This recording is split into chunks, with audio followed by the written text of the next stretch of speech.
Um, we are officially starting Unit 2 today. We're calling this Lesson 0 because normally I would not have time in the school year to teach you guys this skill. Normally it's something we expect you to already know from middle school, but I know from teaching algebra for a while that a lot of you could use help with this. Usually, like other skills, like, your math facts, your adding and subtracting integers, like all of those things can be fixed with a calculator. Like I don't spend time teaching kids how to do like long division because now you're allowed to use calculators. Like that would be a waste of my time, right? But this skill is hard, like you can't put it in a calculator. So I think it's good that we're able to go over this.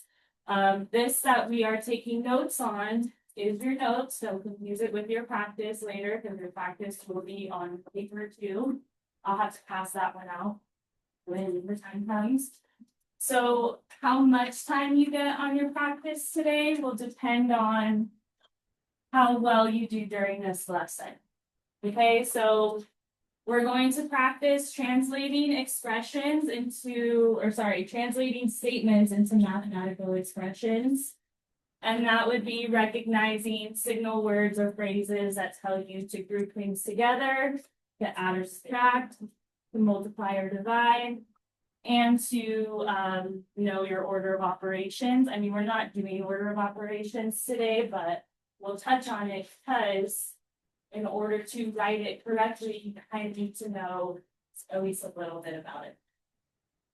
I'm recording right now. It'll be linked right here. I update the lesson every year, so that way if you feel announcements that I say are relevant to you, so that's why I update it. Otherwise, the math is the same. I've had some people ask about, like they know they're going to be gone. Like, is the stuff already posted? Right now, I'm barely making it through the week. Normally, I do get very far planned ahead. So if it's there, it's there. If it's not, then it's not ready yet. But if it's there and it has a link from last year, that's what I expect you are working ahead. I said the practice would be on paper. I think this is our first one that is on paper. I will check it tomorrow. When you guys are taking notes, like you'll just have your practice out on your desk and I'll check it that way. I only check things once in person, and then the rest of the time you upload it to Schoology.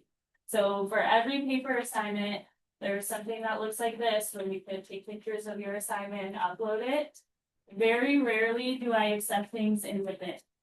Pay attention. Very rarely do I accept things in the bin. The only things I accept in the bin are like your unit tests, your syllabus, and that's about it. So, and then occasionally like some sub things I'll want turned in, but most of the time I want you to upload it to Schoology. So don't try to turn things in physically because it takes a long time to get it back, and I do not grade it that way. This way, you always have your work. Never have to do without it. And this way, there's like a digital receipt of you turning it in, so we don't have to go back and forth with I swear I turned it in, like, okay, it would be here. Right? And then also, it's just way easier to grade that way. You'll get your results much faster. Instructions on your side. But if you don't like uploading things to Schoology, then make sure it's ready by the time you walk in tomorrow. Otherwise, if you want the points, lost points if you're absent, you have to upload it. But the notes use this video that's linked in the slides and the assignment link will show you how to upload it. But really no excuse. This will probably be the last time I remind you about your binder check. So if you have a bad grade, it's either because you have a bad binder check.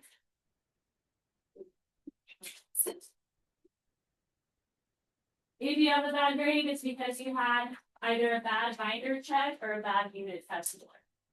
Those little homework assignments that you guys keep bugging me to grade sometimes do not affect your grade as much as the other things. That's why I prioritize the other things, like making sure that your unit test is graded within 24 hours so that you can see how you did before the retake. those things I prioritize far more than your 10-point homeworks. Everything though is always graded within 7 days, so you should really only be reaching out if it's longer than that. So like your retakes, I'm gonna take a little longer to grade because I already like did the other ones really fast so you can see how you did. The online portion of your test is already graded and updated, so you'll know that it's the higher of the two scores when it says retake given during class time and higher of two scores given. That's when you know like that was the highest score. So keep an eye out for that. You'll see that when your constructed response is graded, once you see that comment in there too. But yeah, as far as the binder check, and if you have a resubmission for me, as long as I'm not teaching, you just have to say, Ms. Medina, will you check my binder? And then I will gladly recount all your pages. And I do have to see all of them again because I do not memorize which you're missing. So show me the whole thing again.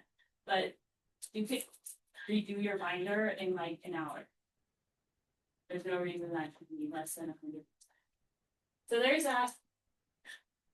Side note about that though, I have a student who got 100% on the unit tests.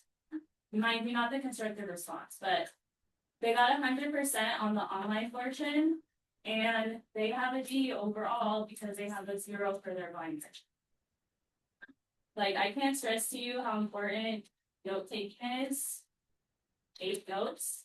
Don't lose the notes. Put them in your binder. That's why most things I give you have green holes when you just put it directly in your binder. Save them for the next binder check. Right now, this is the only thing in the project category. So yeah, less than 100%. All right. Last thing, this is the schedule for Unit 2. Notice that most of our quizzes are on Mondays, so make sure, like take the weekends, make sure you really understand it, that you've done all your practice, notes. These are the big days. Next time, your unit test and the retake will be pretty close together. You won't have a long weekend. You'll have your first attempt, the corrections day, and then the retake right after. All right, so any tensions on that? They're in this, we put them in here.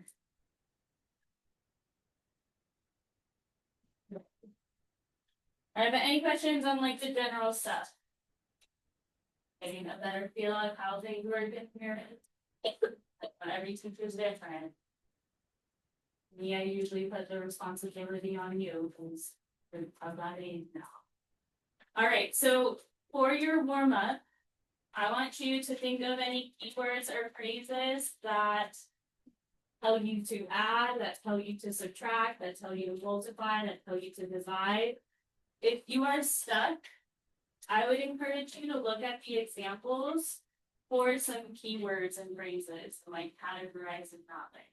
But what I'm going to do in about 3 minutes is I'm going to call on you to give me a phrase that tells me I need to add, a phrase that tells me I need to subtract, or whatever. Okay, so have something ready. Have a few different ones, so that way if someone steals yours, there will be backups.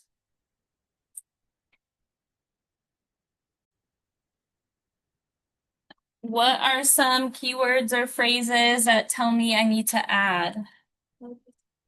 Some, good. Is the answer to an addition problem.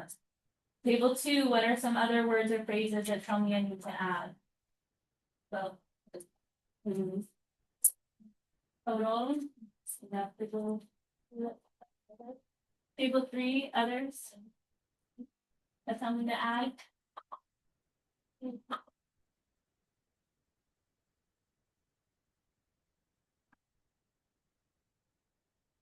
The product is multiplication. Yeah, that's me that. Everything's on the public.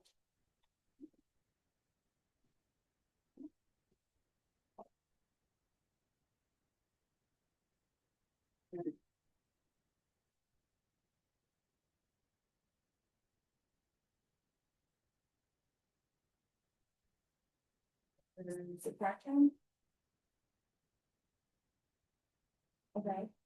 There are others. There's some on your paper. Maybe not on the front. Or maybe on the back. I'll go all over.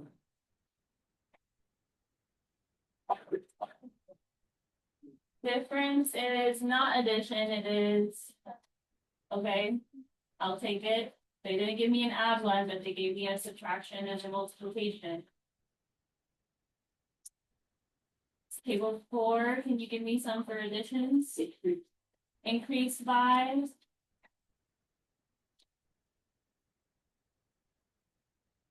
Table 5, any others for addition? Plus, good. And table 6.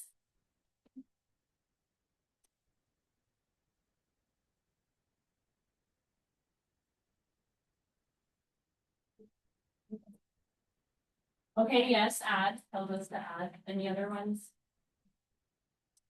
Greater than, greater and more than, I'm gonna put them in the same line since we only have a little bit of room. But yeah, if I said like 3 greater than 7, you know, I'm kind of put it out together. So greater or more than all tell me that I need to add. Also, I'm gonna add another one. Combine also does mean add. Like combining like terms. Adding them. All right, table 7, give me some phrases that tell me I need to subtract.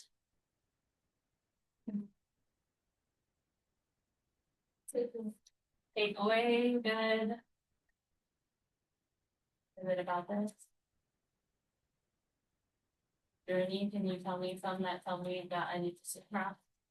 Decrease. Decrease, okay, what was your other question? Sure. Yes. Okay, so decrease by table 8, tell me another that tells me to subtract. Minus. Usually like any opposites of these you can think of, because subtraction is the opposite of addition.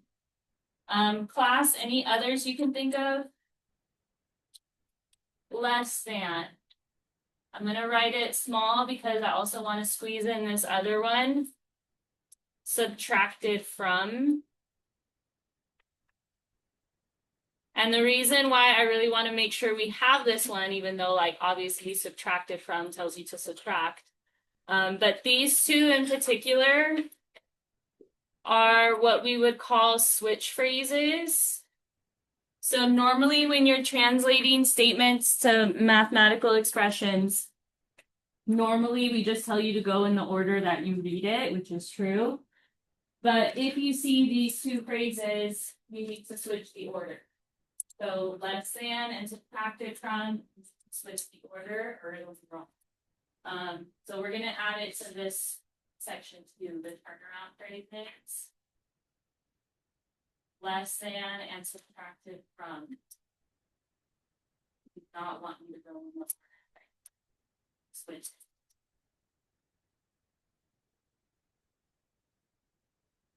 And really, I kind of focus on than and from.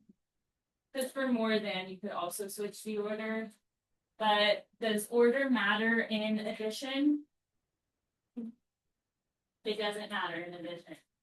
3 plus 5 is the same thing as 5 plus 3. So order does not matter in addition, but still if you wanted to think like anytime here's more than and switch the order, then you won't be wrong. For subtraction, does order matter? Yes, 3 minus 5 is not the same as 5 minus 3. So order does matter, and specifically when you see these two, you need to switch the order. Questions on that part? Okay, then let's talk about multiplication. Where did I put it? Table 1, can you give me something that tells me to multiply? Time. Table 2, others that tell me to multiply. Double. Double would be specifically multiplying by what? Good, so I'm gonna put double and twice, because both of these are multiplying by 2.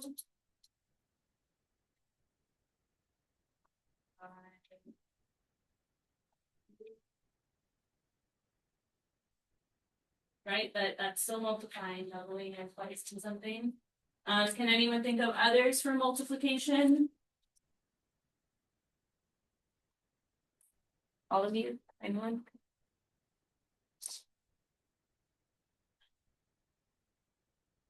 You guys have almost all of them. Brian?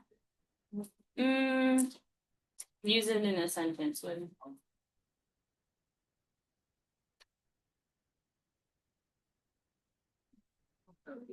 Like factors of a starting point. I get like Yeah, so you do multiply factors. That is true, and that will be very important when we get to something next semester. I'm gonna leave it off because I don't think you'll see that in any of these examples or really like anything where that it has you translate. But yes, factors are what you multiply together. Now, something that's on my key that you guys did not say, everything else you guys said. I mean, nobody said tripling, but that would be multiplying by 3. And you could probably even do more than that. But then another one that's on here is of. So that to me would be like saying half of something, like half of a number.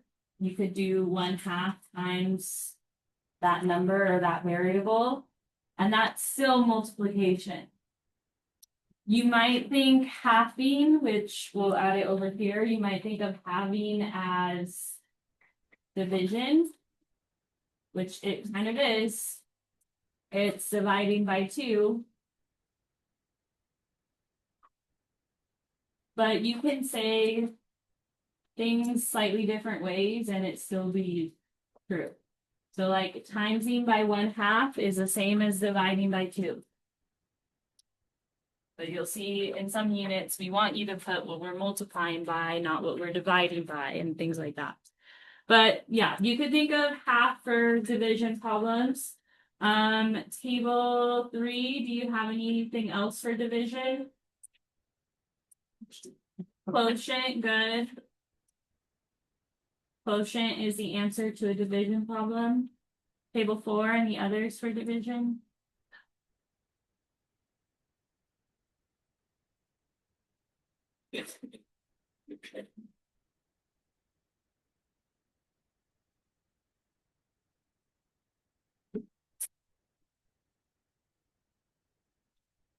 When do you ever have to like divide in the real world?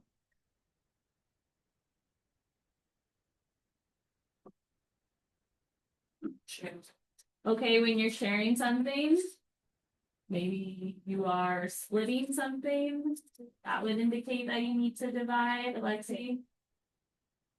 Fractions, yes, so the fraction bar does tell me I need to divide. Yes. Dividends.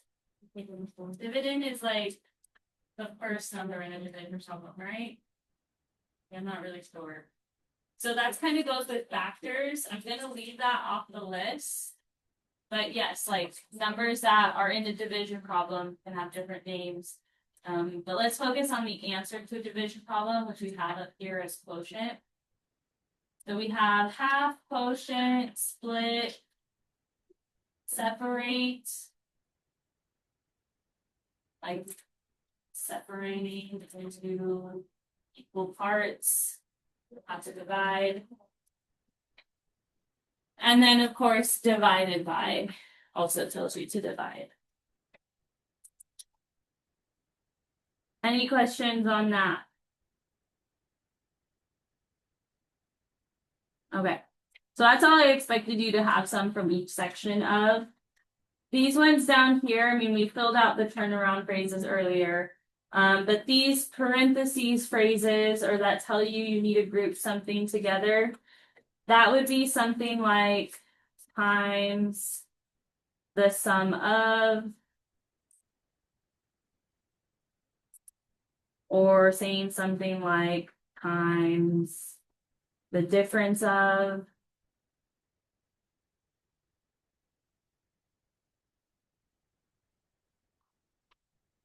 And then to understand why, we're gonna have to talk about order of operations for a second.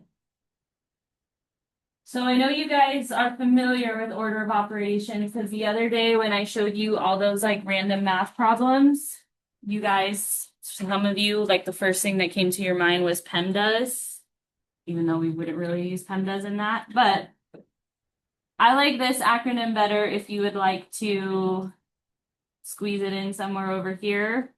Instead of PEMDAS, use GEMS. And the G would be for grouping symbols.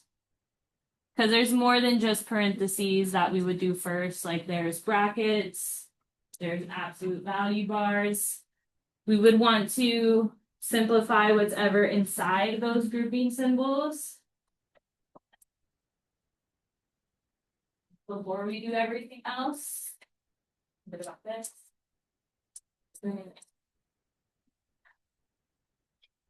What is the E for in our order of operations?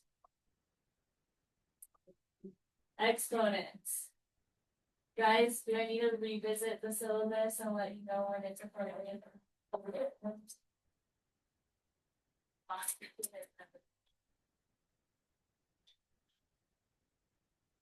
Hand it up, it needs to be to ask a question about this.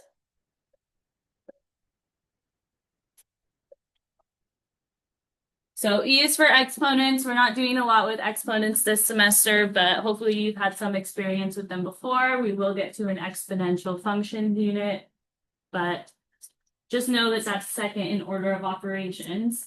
What does the M stand for? Multiplying. Now notice you don't see a D in my little acronym. That's because the multiplying and dividing is in the same set. So this multiply or dividing is in the same set. With PEMDAS, some people think that you always multiply before you divide, and that is not true. It will vary depending on what comes first from left to right. Like how to do.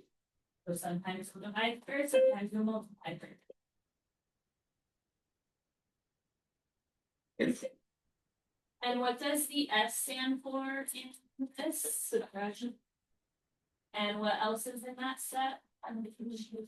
Good. So it's going to be subtract or addition. It just depends what comes first from left to right. So add first, sometimes subtract first. It just depends. All right. Questions about this? All right. Other questions? So like, and that was ask. And you'll be after her. Okay, so moving on then from this. So in order to know whether or not you need the parentheses, you kind of have to know your order of operations a little bit. Because you know you need the parentheses here when it says times the sum of, because otherwise you would do multiplication first. But in order for me to add the things together first, I need to put parentheses around it so it goes from the last step to the first step. All right. Same with this, times the difference of, that tells me you need to put parentheses around this part because normally you would subtract very last, but now if you put parentheses around it, now you're doing it first. So that's why. Questions, comments, concerns? All right, we're gonna do some examples, some together, some alone. So first, together, we have the product of a number and three. Table 5, what does product tell us to do? Multiply. I'm putting a dot because I do not want you guys to use an X anymore for multiplication. Okay, that's very elementary. We're in algebra now where we use X for other things like unknowns. The parentheses? Yes. You can use parentheses. You could do where they're like smushed up against each other, but do not use an X anymore for multiplication. No, well, I guess asterisk is okay for like your calculator, but not for when you're writing it as an expression. You might see the asterisk on your calculator screen, so I understand that, but I'll show you all your options for how you can write this. Okay, so we have the product of a number. Do we know what that number is? Can I just pick a random number? No, I cannot. How do we label unknowns in algebra? With an X or really any other letter.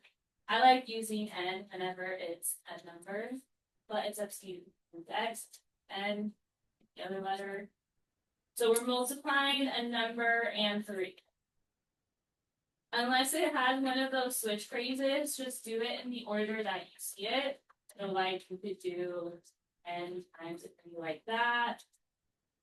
You can do N times 3 with the parentheses, that tells you to multiply. What else? You could switch the order for all of these because the order matter in multiplication. It doesn't. Just for good practice, put it in the order you see it, but this is the same thing. 3 times N is the same thing. And then also, if there's no symbol at all and they're just smushed up against each other, that implies multiplication. This, however, you cannot reverse the order on because that would be improper. Don't put N3. It's improper. If we're smushing it together like that, we want the number before the letter. So those are all the ways you could write number 1 and still be right. Good. So use the next thing. Okay. Now number 2, table 6. Difference tells me to do what? Good. And we're subtracting a number. We don't know what that number is, so you can use a letter. X this time. And 10. Order matters in subtraction. Difference between is not a switch phrase. It's not less than or subtracted from. So the only way to write number 2 is to write it like that, X minus 10. There's no other variation that would be correct. Good. Oh, maybe other variations could be changing the letter to something else, but it's not this. A minus 10, N minus 10. Good on that? Okay, then let's see. Table 7. Quotient tells me to do what? Good. We're dividing a number and -5. Order matters in division. So there's only a couple ways you could write this. You could do a letter, division sign, -5. You can do N fraction bar -5 because the fraction bar tells you to divide. Yep, this is a fraction bar.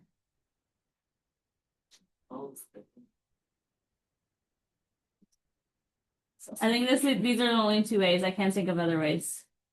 Unless you use a different letter. If it was the quotient of a number -5, since the number came first, it has to be what you write first. Okay, table 8. Rain, eyes open, looking at the screen. Table 8. How would I write the answer to number 4?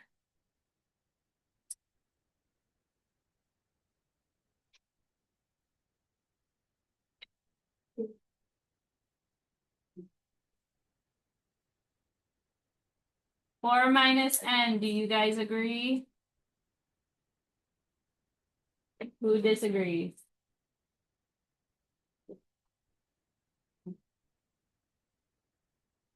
Or I told you could go after her, you don't want to ask again. You should disagree, because what is important about that phrase? Yes, Gavin? It's one of those turnaround phrases. So the way that it was ordered in the problem when you see these phrases like subtracted from or less than, you have to switch the order. So the answer is not 4 minus n, it is n minus 4. That makes sense? Only because that phrase is in there, subtracted from. Now it's for subtracted from a number. All right, table 1. Sum tells me to do what? And we're adding twice a number. Table 2, what does twice tell me to do? Table 2. Multiply by. Good. And because it's twice a number, we don't know what number, so pick a letter. X this time. So that's the twice the number part. And then 7. The sum of twice the number and 7.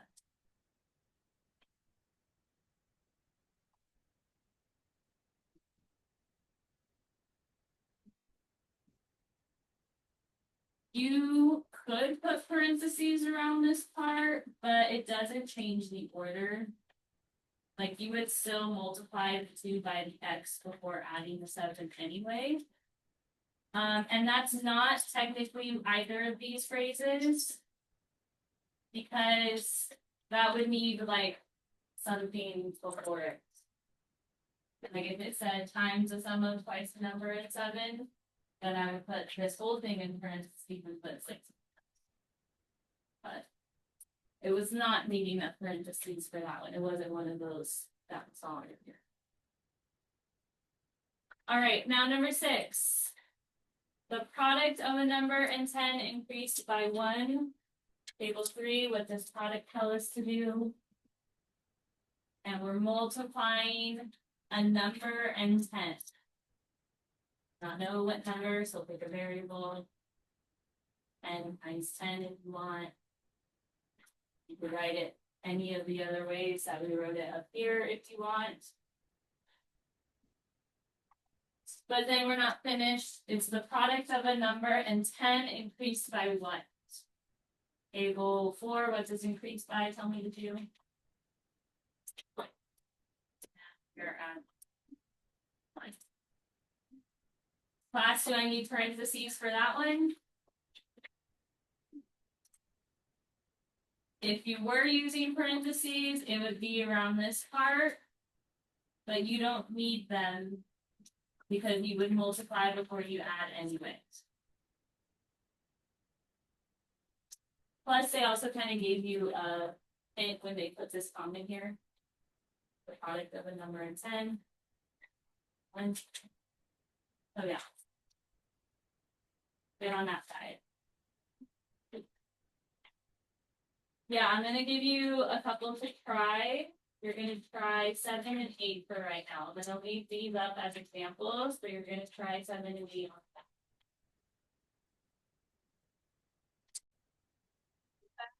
that. Try 7 and 8. So we have 4 less than a number squared. Let's see, table 5, what does less than tell me to do? Subtract. I'm going just in the order that you read it. Right now I have 4 less than a number squared. What does it mean to square something? Multiply by itself. So yeah, you could write this. However, I kind of prefer you write something else. The exponent of 2. Squared is an exponent of 2. Now, if you wrote 4 minus x squared, you forgot something important. What is it? That less than is a turnaround phrase. Whenever you see less than, they don't want you to go in the order that you read it. They want you to switch it. So now the only right way to do this is x squared minus 4. This would be 4 less than. Make sense? Okay. Number 8, twice a number divided by 5. Table 6, what does twice a number tell me to do? 5. Okay, good. So do n, you can do x times n, whatever. twice a number divided by 5. That one's easy. Divided by tells me to divide. So you could write it like this. There's no turnaround phrase in there. You could write it like this. And that's about it. I mean, you could do the other variations of writing how you multiply, but you shouldn't need parentheses or anything because you would go from left to right anyway. So you multiply. Good? Okay. So all of these examples so far have been expressions. So when the test asks for an expression, if you put an equal sign, you're technically wrong. Turns it up. Equations have equal signs, and that's what this section is. What's the first part of equation? What does the first part of equation sound like? Equal. So when it says to write an equation, if you don't put an equal sign, I will take off a point. If I'm asking for an equation, there better be an equal sign in it. What words tell me that I need to put an equal sign other than equation? Maybe something that you see on the screen.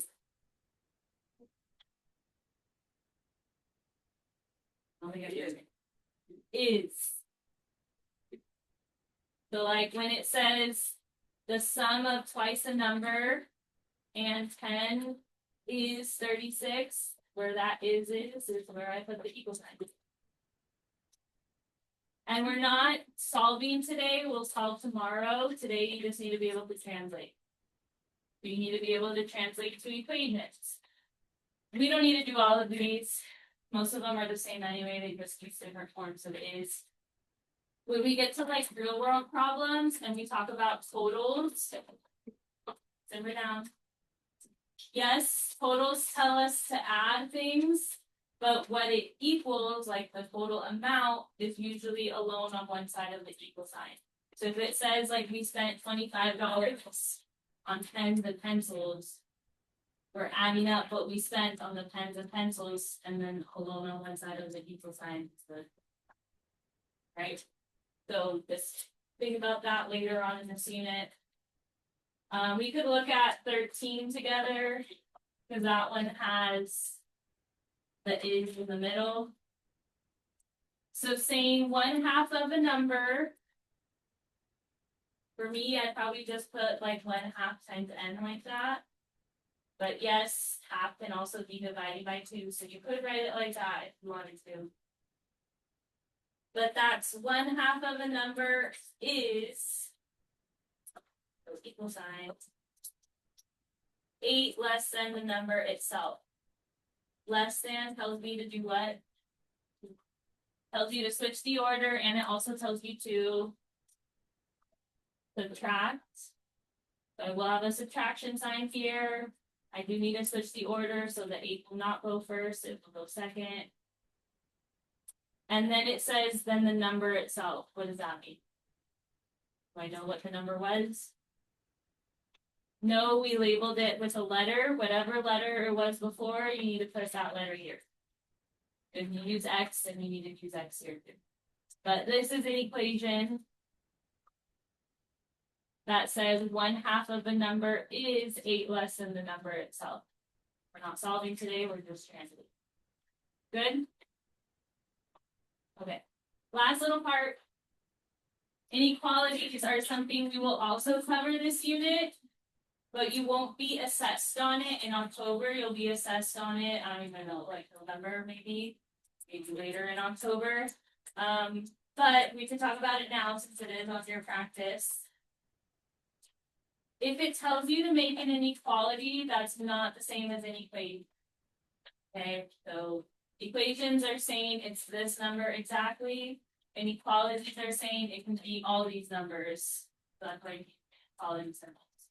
So if it says to make an inequality, here's your options.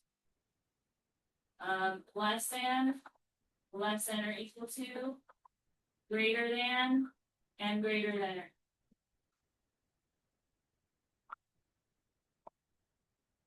which one you use. I don't memorize like phrases to inequality symbols. I just think like common sense.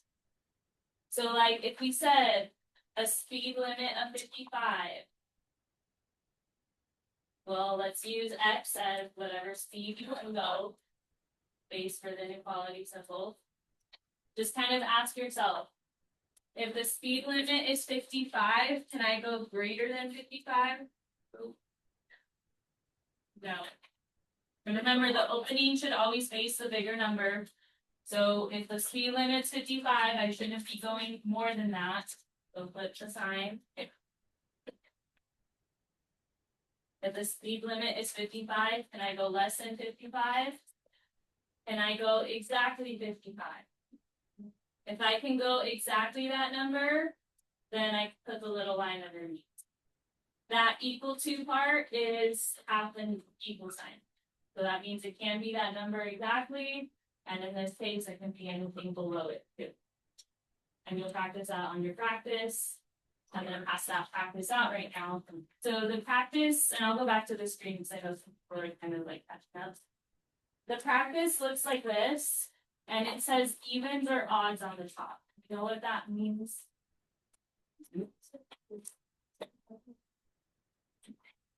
Okay, good. If you didn't hear that, let me say it louder because there's always some confusion. Evens, are you doing like 2, 4, 6, 8, 10, 12, 14, 16, 18, 20? Odds, are you doing 1, 3, 5, 7, 9, 11, 13, 15, 17, 18? All in all, it totals to 10 problems. So you're only having to do 10 problems. You can choose whether you want to do this side or that side. But there's always people that just do the first 10 and then they stop. That's not the same thing. If I'm saying do evens or odds, do either only the evens or only the odds. Do not just do the first 10. Those end up doing more because of not. All right, so I'm going to pass that out right now. If you don't want to have to upload it to School with you later on, then make sure it's done by the time you walk in tomorrow. Otherwise, to get full points later on, you can. Any questions? Okay, you can get started on it. You might even be able to finish it, who knows? But the practice is this. The notes is what we did together. I do not want you showing me the notes tomorrow for practice.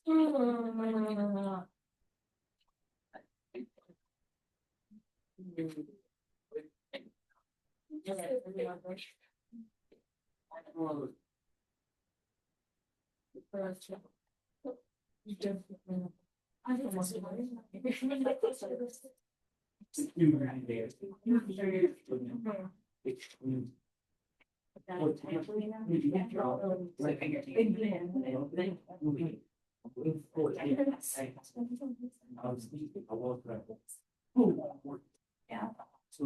And then we can those are tests. I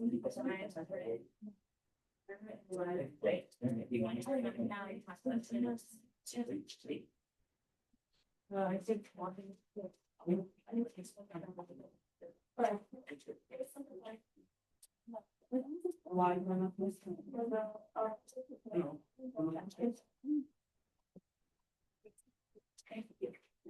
Did everyone get a practice? If I missed you, it's over here on my computer.